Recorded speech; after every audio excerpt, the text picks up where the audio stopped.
Episode 19, Framing Your Life's Vision with Zack Kravits. Welcome back, everybody.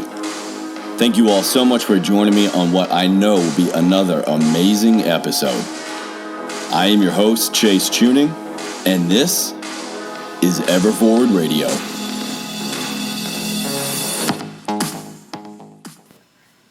Hey, welcome back, everybody, to this week's episode of EverForward Radio. And I'm speaking with a guy who I have been watching online on YouTube for a hot minute now. I first became aware of his channel and his skill once I saw what he was doing with the Alpha crew, once Nick Bear and all the other guys went up for the Arnold here in 2017. And I immediately just fell in love with his content, his work. It became apparent to me that this was a guy who was already crystal clear in his vision and putting it into great application through cinematography. So I'm going to let Zack introduce himself. I'm talking to Zack Kravits. How we doing, brother? Welcome all the way from DC to Chi-Town. What's up, man? Thank you for having me. Really appreciate it. Yeah, absolutely. Yeah, dude. My name's Zack Kravits. I'm from Chicago. Grew up in the northwest suburbs. And, you know, pretty normal childhood, pretty normal story. But, you know, started this whole YouTube thing with fitness. And over time, just kind of, you know, grew an obsession with the camera and not so much fitness, and started creating these cinematic vlogs. I think going back to your original videos, I mean, the content and quality was very, very, very good from the beginning. And that's one of the things that struck me the most about your content was that most of us start, you know, myself included, we got some little rinky-dink camera. Like I was on an iPhone, or most people kind of just are awkward and not sure of their vision from the get-go. But even from where you started and strictly or predominantly fitness filming to what you're doing now, more vlog lifestyle stuff, that vision still carried all the way through. So why kind of go from strictly fitness to what you're doing now in the vlog lifestyle aspect? You know, that's a good question. I guess it goes back all the way to college. You know, that's when I really started training. I was a big athlete in high school, and I played golf and volleyball in high school and decided to play college volleyball. Didn't really work out. I didn't like the schools recruiting me, and just decided to cut it right there. And so I had all this free time, you know, just like everyone else, started picking up weights because of some insecurities and stuff like that. Just wanted to, you know, keep training. Oh yeah. And just fell in love with fitness, started watching guys like Brandon Campbell and, you know, Guzman and stuff when, you know, he had like 2,000 subscribers, you know, like little Guma back in the day, way back, man. And I'm like, you know, I really enjoy this. I became a personal trainer, just got super into it, and did the whole bodybuilding thing, competed. Yeah, you even did a show, right? Just the one? Yeah. Or? Okay. Yeah. I just did one show. I was planning on doing two and decided just to do one. Because, you know, I found out it just wasn't for me. You really gotta love it if you want to compete, like, consistently. Absolutely. You know? Your whole heart has to be in it. And one of the recent videos I watched, I was going back through some of your older content. I saw your transformation video, and, you know, that's awesome. You got like almost 700,000 views on that thing. And, you know, B, it was just amazing to see the hard work and process of what was like 4 months. I think you dropped like 40 pounds in preparation for that contest. You looked amazing, man. Dude, that was the craziest thing I've ever done. That was the hardest thing I've ever done. What's hard about a bodybuilding prep like that? Or just, you know, dropping weight, getting lean, getting them shreds? It's all mindset, man. Like, you get to the point, like, the last 10 pounds, and, like, you hate everyone. You hate the relationship you have with food. You just want to curl up in a ball. Like, I had to literally grab my legs and get them to move, you know? Wow. It was like walking through chest deep water, like, everywhere you go. So with that amount of physical pushback, what was your why for doing all this? Was it just you wanted to pursue bodybuilding like as a career, as a semi-profession, or what was it that got you through that? Yeah, I wanted to see where I could take my body. Okay. You see all these guys like Matt Ogus, and you're just like, holy shit. Yeah, it's insane. Yeah, so I saw guys like Matt Ogus, and I'm just like, let's see if I can look like that. Yeah. Just inspired. It's amazing to see what the human body can do. That's for damn sure. Yeah, exactly. And so when I competed, it was a very small class. And I think I placed like second out of 3 people or whatever. But in your first show, that's still pretty damn good. Yeah, I was still kind of upset because I thought I could have done better. And like on stage, like you're only on stage for like 10 minutes. Yeah. And I'm just like, I did all of this for 10 minutes of stage time and a little plastic trophy. Man. And it struck me. I'm like, you know what? Maybe I don't enjoy this as much as I thought I did. The payoff wasn't worth the process, huh? Right. And that's why I say you really got to love it. You just got to love it, Yeah. And so I made that transformation video because I wanted to inspire people and show people, this isn't an easy thing to do. And quick sidebar on that, not to interrupt you, man, but just speaking of the video, I have to ask, did you wear the same pair of underwear every day for 4 months? Because in the video time lapse, you do. Unbelievable, man! Like when I was editing that, I did not even think once about that. For continuity in the video, it came across really well. But I'm one of those people that I just look at the detail of everything, and not only I'll say, man, this guy's wearing the same pair of underwear every day for 4 months. Hey, how often does he wash these things? And then I'm like, oh, on his nightstand, the lamp, no lamp, lamp, no lamp. Why is he moving his furniture around so much? Right. But your body's the thing that came across the most. That transformation was unbelievable. Well, I appreciate that. And, I look at the details the most, especially in my vlogs. Like, I rewatch them all the time to nitpick them. And I didn't even think about that. So, yeah, I got nailed pretty hard about that on comments. So you walked across the stage. You got your plaque. You had your 10 minutes of glory for the 4 or 5 plus months of hard work. So what was the next step? You decided this wasn't really your calling, or at least not on that, professional competitive level, but you still kept it up. I mean, you're still a trainer, you still fitness every day. But then I think that was about the timeline where you transitioned into a different approach with your cinematography, right? Right. I was done with bodybuilding. I still lift, I still train, and I still train clients. But that's it. That's like the extent. You're not. There's no future plans for competition, or you're not in like year-round shred mode or anything like that. Right. And because I quit bodybuilding, I was like, all right, now what? And I was still making YouTube videos. Believe it or not, like I did not like making YouTube fitness videos. I deleted a lot of them. They were horrible. Really? They were so bad. And, that was when I was still trying to figure out like everything. I started making YouTube fitness videos for the wrong reasons because I saw guys like Guzman doing it. I'm like, oh, wait, like, he's making these videos. I can make these videos too. And like, become successful and blah, blah, blah. On paper, it seems so simple to just like, all I have to do is pick up a camera, film my workout, and then all of a sudden I'm loaded, or I have this certain level of, success. So, yeah, exactly. And the work showed like it was like my work was horrible. And it's funny because I was embarrassed to show these videos to my friends and family. Yeah. Like, why would I put something out on the internet if I can't even show my mom? Yeah, that's a fair point. You know what I'm saying? Yeah, and I've talked to some other people about that, who it may not be YouTube creation, but, any form of content creation, podcasting, YouTube, painting, whatever really your craft is. It's funny because a lot of people have very little qualms with releasing something to the public because there's that aspect of, oh, well, I don't know this other person on the receiving end, but, like you said, showing it to my mom or friends or family, there's that personal attachment where whatever the feedback is, positive or negative or indifferent, really, I definitely think that there's going to be a much different emotional response on the creator's end. So a lot of people, they'll just put it out there, have no problem, but the second, like, their family tells them they watched a video, that's like, ew, really? It's a weird, yeah, it was a weird feeling. But it made me kind of reflect and ask myself, you know, if I'm embarrassed to show my friends and family, maybe I'm not making the right kinds of videos. Okay.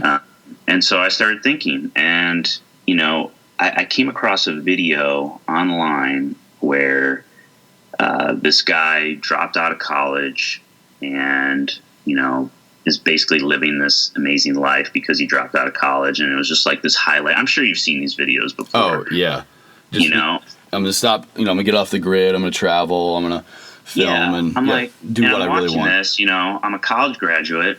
I moved back in with my parents, and I'm looking at this. I'm like, well, this is fucking bullshit, you know? Like, this isn't real. And that's just kind of, you know, a lot of YouTube channels and a lot of Instagram profiles are like that. And I just got so sick and tired of it. And yeah, social media across the board, it's so easy to just create yourself out of what you think you need to show people. But it sounds like with you, that might have been the start, but it sounds like you had a really pretty brutally honest conversation with yourself and made that conscious shift really in your craft. Right. And so I basically just said, like, hey, like, let's make a vlog that's cinematic, because I didn't think a lot of people were doing vlogs like that. Mm-hmm.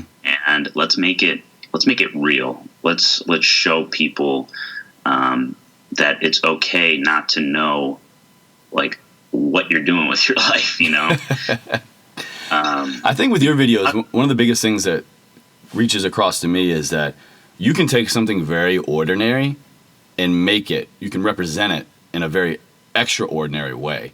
Like, for example, you're remodeling your basement.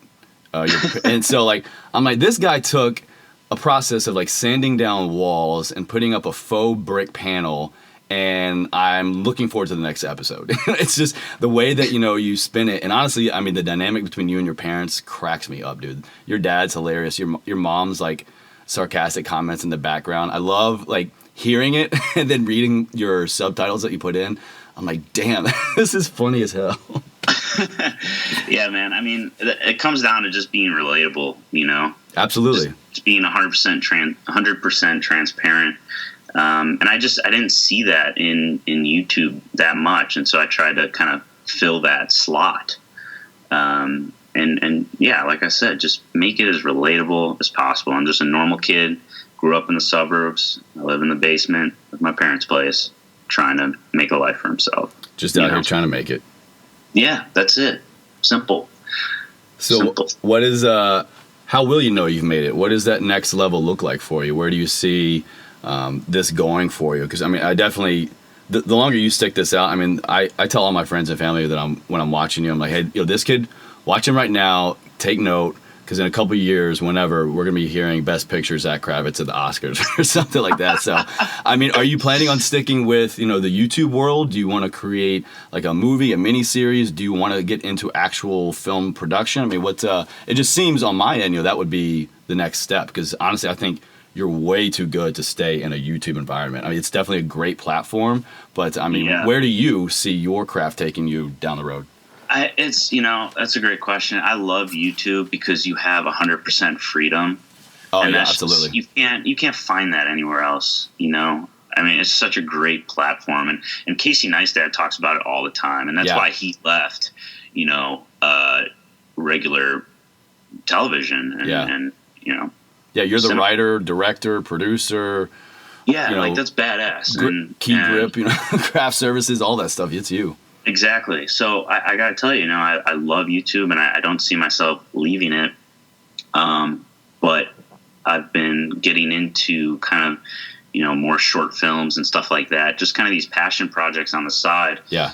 That I really enjoy doing.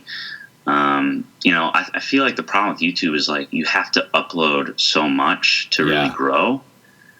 And people expect it. They demand it flat out. Like, if you get on this normal upload pattern of, like, people expect a video, or you put out a video, say, twice a week or 3 times a week, and that 1 week that you miss one, or you're like, hey guys, sorry, life events, work, travel, like, and people get so pissed off. I'm like, you know what, you're getting this free content, and the second that I'm a real human steps into place, they just like freak their shit.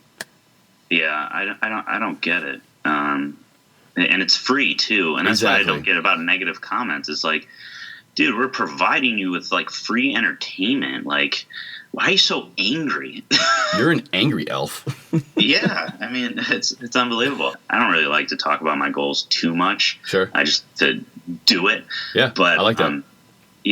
But I do want to make it on YouTube. I do want to have a large following and build my personal brand, and then do kind of fun side projects with other people on the side. You know, I don't know if I want to go into actual movies and television. I haven't really thought about that, just because of politics and stuff like that. Okay. Hearing that from other creators, but maybe, you know, never say never. Absolutely, yeah.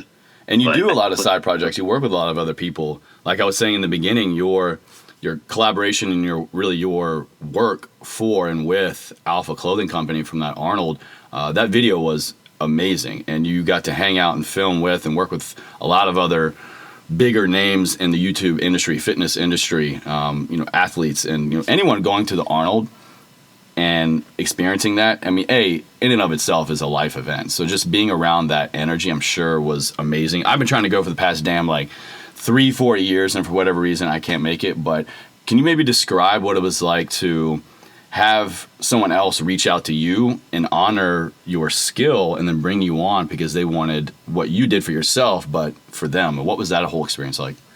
It was a damn good feeling, man. It looked awesome. You guys looked like you had an awesome time. First of all, I was a dead man walking that whole weekend. What do you mean? I have never worked so hard. Oh, yeah. By the end of it, I just wanted to crawl up in a ball and just die in a corner. I mean, I was just so dead from filming and then editing all night. I didn't eat, I didn't sleep, I didn't lift because I was working. But I would do it all over again. Yeah. It was crazy. And then to answer your question, Alpha contacting me and Matt Keto, Goku Flex, it's like getting drafted to getting called up to the big leagues. Like, yeah. Fuck yeah, man. Like, let's go. I'm ready. So it was cool. And that whole weekend opened so many doors for me. Awesome. It really helped. It was awesome. So what do you see yourself doing next? Do you have any, if you can talk about it, who do you maybe see yourself working with or already currently working with? What's the collaboration aspect of Zack Kravitz's world looking like? Well, I'm going to Austin, Texas. You're going too, right? Oh yeah, for the Bear you're Gym. You're not going. I'm sorry. Yeah, well, it's kind of it's a big maybe right now because Nick and I's other ventures that we have going on with like the cold brew and some other side projects we have. I really honestly wish he would have. I wish he would have scheduled this before I made my trip like last week, but I like you said, never say never. I'm looking at some options, but yeah, I mean, so I know you're gonna be down there for the Bear Performance Gym open house. Right. That's gonna be a great open event, and you're gonna be filming that whole thing, right? Yeah, I'm gonna be working again, so I'm hoping to be able to talk to people still, but yeah, I'll be working. So I got that. That's June 9th through the 11th. I'm planning a trip to New York. There's so many people in New York. It blows my mind. Yeah. I really need to get out there and collab with guys like Brandon Campbell and Matty Fasaro and Ron Beckham, just like all those guys. And, they all hit me up like, hey, man, come on out, blah, blah, blah. I'm like, I'm trying. I'm trying. So that's kind of what I'm working on right now. And just, continuing to build my personal brand. What's it like taking an obvious great skill for, behind the camera, cinematography, and then editing? What's the process like, if it's any different at all, from channeling your vision into a video and learning what your client, the person who's hiring you to film for them, how do you channel that vision as well? Because I'm sure they have like a different idea of what they want the video to look like, or is it just flat out, hey, Zack, I love everything you do, just film me and just, make it your video kind of thing? What's the difference there, if any? I'll be honest. I've been pretty lucky with my clients, and they do like my work where they're just like, just do it. Just take it and go. And that kind of, that's kind of tough too, because it's like you have so much freedom. You're like, oh shit, well, okay, what am I going to do? Yeah. So many options. So that's kind of a challenge in itself there. But yeah, I mean, it's hard to answer that question just because my clients give me pretty much 100% freedom. That's awesome. Alpha did. Matt Keto is just like, just do it, man. Like, I don't care. Just go. Like, okay. That's a lot of freedom, a lot of responsibility too. Because, I'm sure you're wanting to, there's no doubt you'll give over a great product, but at the same time, it's, hey, I need to represent my client in the best way possible, Right.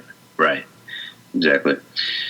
So one of the things that I think I've been saying a lot with you is, that vision. And again, as a spectator, as someone in the audience watching your content, I immediately connect with your vision, whether it's like a mini series, your rambling road, or like your demo in your basement. I immediately click with the overall, I guess, theme and purpose of that video, that series, whatever it may be. What is it like, I think in life in general, because obviously if you were this capable of applying a theme, applying a vision to a 8, 9, 10, 11 minute video, how does that carry over into the rest of your life? Where has this clarity in creating a vision, or in some cases, even just getting a vision from some higher power, you just wake up with this great idea or whatever you want to call it, and then applying it in all areas of your life, with your personal training clients, with your life goals, with, anything and everything outside of the camera. How has that kind of spilled over? Man, that's a tough question. I think it's different. I do have a vision with my videos, and I know what I'm going about. Like if I know something's happening one day, before I even start filming, I'm like, okay, this could be interesting. Yeah. This could be funny. I kind of have an idea before I even, turn on the camera. Not always, but how that translates over to my actual life. Have you noted anything like that? Not really, because I don't. At the end of the day, I don't know what I'm doing. If that makes any sense. Like, bullshit. I don't know what I'm doing. Yeah. I'm taking it one step at a time. I have a vision of where I see myself and where I want to go. Okay. But I don't know how to get there. So it's all like trial and error. I'm like, let's do this today. Let's do this. Like, I know I got to do this. But, like I said, at the end of the day, this is all new to me. YouTube is still new to me. Everything I do is just from experimenting, really. And I think one of the biggest examples I can think of where like trial and error would shine through in your video, where if I thought when I watched this video, I was like, man, if this happened to me, I probably would have just scrapped the whole project because I didn't get the end result I wanted. A couple of videos ago when you you and your friend were finding your way into this like abandoned silo or warehouse or something. Right. And you wound up not being able to get enough time in there or the shots that you wanted or something, but you still went through, edited a great video. It was, really well put together, and you told a story throughout the whole process. So how did you decide to keep something when you didn't achieve what you wanted? Because I know in the future I'm going to try it again. Okay. And those stories will connect with each other. I'm trying to think of a bigger lesson there is that even though, I mean, technically, if you want to call that a failure, not reaching the goal you wanted, a lot of people would call a failure, but still owning that, applying it and putting it on your dashboard really, and then knowing, hey, I'm going to go back and I'm going to finish this. So, I mean, there's definitely a lesson there of not looking at something as a shortcoming or a failure, but, as a lesson, taking that obstacle and making it your way. Absolutely. And that's just relatable because, no one succeeds at everything. You got to show your failures, but at the same time, like when I think about my videos and future videos, like it's all just a giant puzzle. And I like that. And when I create like an individual story, it's just tiny puzzle pieces that I'm connecting, especially in the editing process. Yeah. And so I knew like, oh, like shit, like I didn't get in.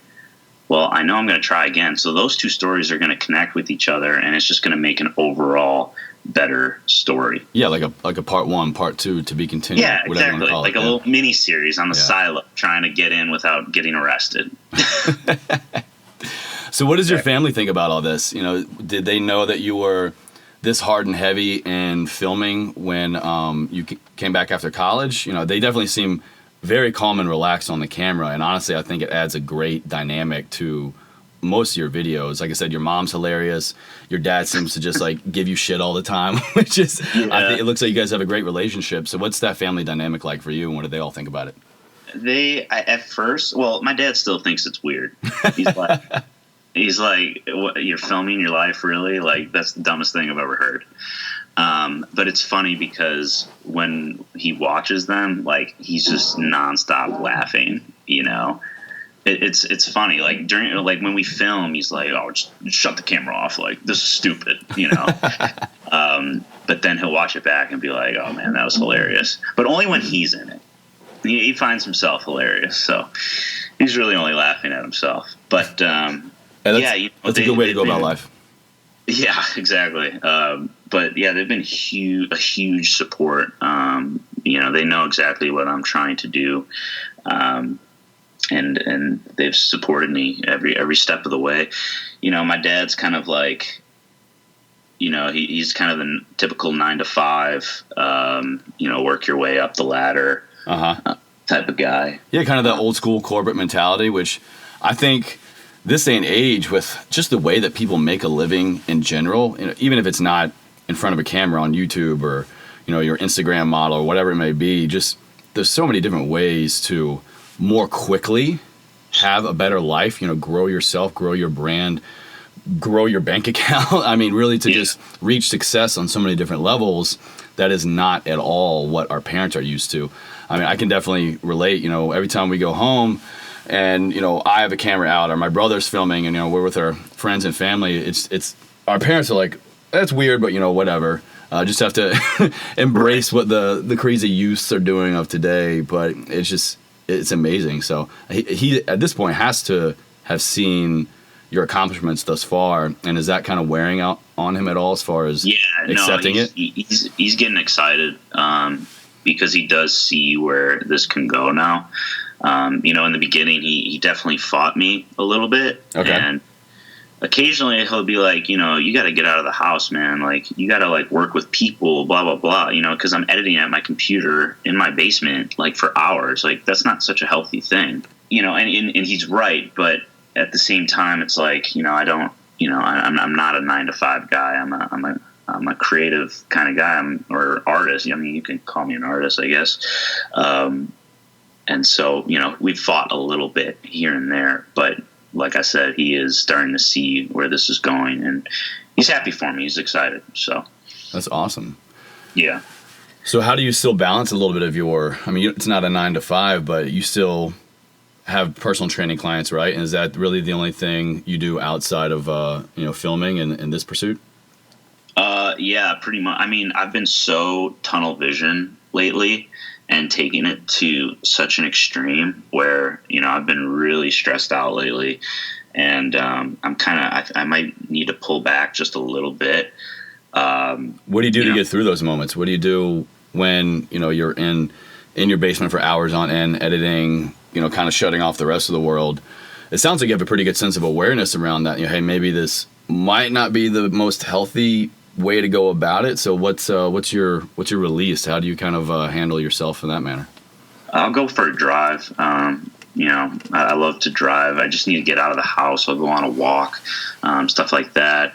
I have a girlfriend. I'll go hang out with her for a little bit, you know. But as of late, you know, like I said, I've just been taking it to such an extreme because of how bad I want this. Yeah. And I've been letting kind of my personal life slip a little bit.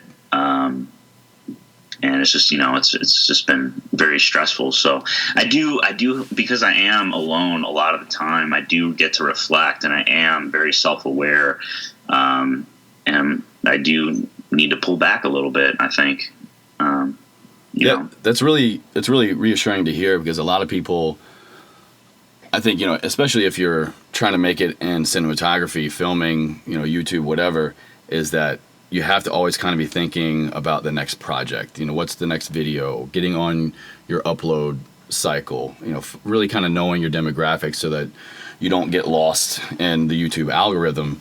So what would you say to someone who is maybe beginning filming or really beginning any serious passion project that they just love inside and out so much?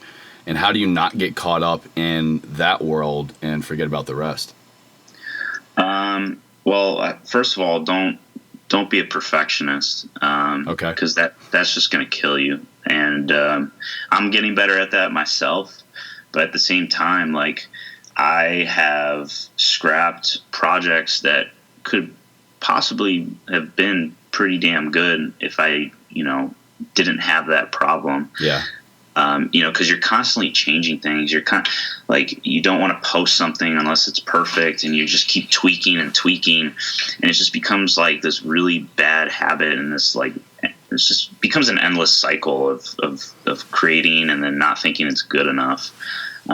So just, you got to get started. You just got to keep doing it. And over time, your formula or your vision will start to take place. I've been on YouTube for, I think, since 2013. Yeah, that sounds about right. And I have just now found my vision. So it's really, it's a patience game. One other question I want to ask that I just thought of immediately when I saw your first video is, why are you so damn good? Why are you so good at framing the shot that you want, getting the angle, setting up that story, the editing? I mean, how did you figure all this out? And why are you so good, Zach? Dude, I have no idea. I mean, it helps to watch a lot of movies. It helps to watch a lot of television. Yeah. I think in college, I watched a movie every single day or something insane. Sounds about my life too. Yeah. I think that really, helped. I think also you're kind of born with like a certain artistic eye. Like, you can just kind of see things. Yeah. That curiosity for sure. Yeah, and some people have it better than others, and that's why I like to follow photographers so often, because they have to compose a shot so perfectly to tell their story, because it's just one frame. Yeah, I remember you talking about this in a video a while back. Why you kind of revamped your photography a little bit, and why you follow so many photographers is just that you have minutes and so many different shots and angles to tell your story, but it's amazing what we can pull out of one still picture, and they have to do that one shot, one kill. It's so hard to do. Like, I'm obsessed with photographers. I think that's one of the hardest things you can do, to be able to tell a story and convey, some sort of vision in just one frame. Like, that's crazy. Yeah. And you learn a lot about composition. Composition is so important. If you could frame your shot a certain way, it'll totally change the whole look. Like just by looking like 5 seconds into someone's video, I can tell if they know what they're doing or if they don't. Just from, a single clip of how they compose a shot, and how they set things up. A lot of times I don't know what I'm doing. I just throw the camera out and collect footage. It's spot on. I think it's great information, great advice, I guess, to someone who may be listening, who's wanting to create something, and whether it's on video, on film, really content creation, I think, is just like such a huge underlying theme. And looking really at life in different angles, walking into a situation in a room or something at work, or just really trying to take those objective views in friendships, relationships, whatever. It's just, you can have the same situation, but from 5, 6, maybe even just 2 different viewpoints, and it's a totally different story. Yeah, totally. And like most vlogs, like a lot of people just kind of talk about their day. Yeah. And I don't know why that just bothers me. Like, it's just all, like, if you just were to kind of skip ahead, in the video, like each clip you land on, like the person's going to be talking, and that's pretty much almost every vlog. And so I think a good tip is just, try to convey a story without like that much narration. Like, get creative with it. Like, how can you set up a shot where it's like, with me, when when I made that Brandon Campbell video for his channel, the intro, I'm setting up the story by, okay, I live in the suburbs. Like, okay, he's a camera guy. Like, there's cameras around his desk, setting up certain shots and kind of explaining who I am without even telling you personally. That is awesome advice. Actually, I'm gonna take that and apply that for sure. I like that. Yeah, it's just another creative way. I mean, obviously you can talk about it, and that's cool too. But there's just different ways you can go about it, unconventional ways that make things more interesting and keep the viewers peeled to your screen. Who are maybe some other people that you're watching now on a regular, irregular basis, or where do you kind of pull your influence from or ideas? There is a guy. His name is Tim to the Wild, I believe. Okay. Tim to the Wild. He is unbelievable, and he's on YouTube. You can check him out. But he uses a little pocket camera, the Sony RX 100 Mark IV, I believe. Okay. It's pretty amazing, and what he does with just this little camera, you're just like, oh my God, you totally rethink like all the purchases you've made about, with the lenses, like the expensive lenses, the camera bodies. You're just like, this is the most beautiful thing I've ever seen. Yeah. And he's using a little pocket camera. And it's so inspiring. It all comes down to story and conveying just kind of a message or that vision, like you said. Yeah. But a good rule to go by is, and I've talked about this in one of my Q&As, is to maximize the equipment you already have. Like, if you're watching someone who has the same equipment that you do and their stuff is better than yours, well, you haven't maximized your equipment yet. So keep working at it. Learn about lighting, learn about composition, and how to tell a story, because that's going to take you further than an expensive camera any day. Absolutely, man. I agree. Zach, kind of winding down here, again, thank you so much for coming on. I love your content. I think you definitely have an innate skill behind the camera, editing, to just that. You take any ordinary situation, make it extraordinary, tell a great story. It's visually appealing. It just is so easy to connect to. So I hope that you keep it up, because I, for one, am someone who's definitely going to be clicking on that subscription list every time I hop on YouTube and check it out. Thank you, man. I really appreciate that. Truly means a lot. You're very welcome, man. I want to ask one last final question, and the premise behind EverForward Radio is this kind of mantra, this life story with myself and my family, and the people that I have on this podcast. Like I said earlier before we were recording, was I want to use this as a platform to propel you. I connect with you, and therefore I think the people who connect with me would also. Right. EverForward, how do your videos, how does the life you live, how do the products, services, whatever you want to call it, you provide, what you do, how would you say that helps your audience live a life EverForward? Wow, that's a killer question. Yeah, going through those obstacles, finding out that your goal wasn't achieved, but you still put out that content. You don't let something that could just be a speed bump turn into a brick wall, Right. I think it comes down to, learning from your mistakes, but, being okay with not knowing everything. I have so many friends that graduated from college and they're just in this kind of limbo stage.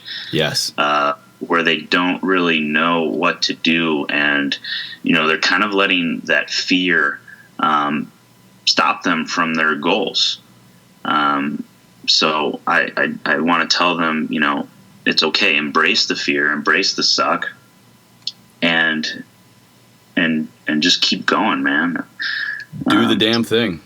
Yeah, just really live it out. Like, it's okay to not know what you're doing. That's some great words of wisdom, man. I think it resonates so well in all your videos that you may know exactly how you want this video to end, or you may just, kind of see what happens. But either way, you put out some great stuff, man. So again, thank you so much for coming on the podcast today. I always look forward to your videos, and maybe we'll get to actually connect in person if I make it back down to Austin in a few weeks. But other than that, man, you're always welcome in DC. And once I make it big, I'm gonna fly you out and you're gonna make me a video. All right? Dude, let's get big together, man. Let's amen, amen. I love collaborating with like-minded people. With if you've got one person following you or a million, when I connect with someone, I connect with them, and I immediately just want to know their craft and help them out in any way possible. Because every time that I do, I learn so much from them, and that in turn really just fuels my fire and propels me forward. Totally. Absolutely, man. I'm looking forward to it. All right, brother Zach, thanks again, and that's going to be a wrap for this week's episode with Zack Kravits. Awesome, dude. Thanks for having me. Really appreciate it, brother.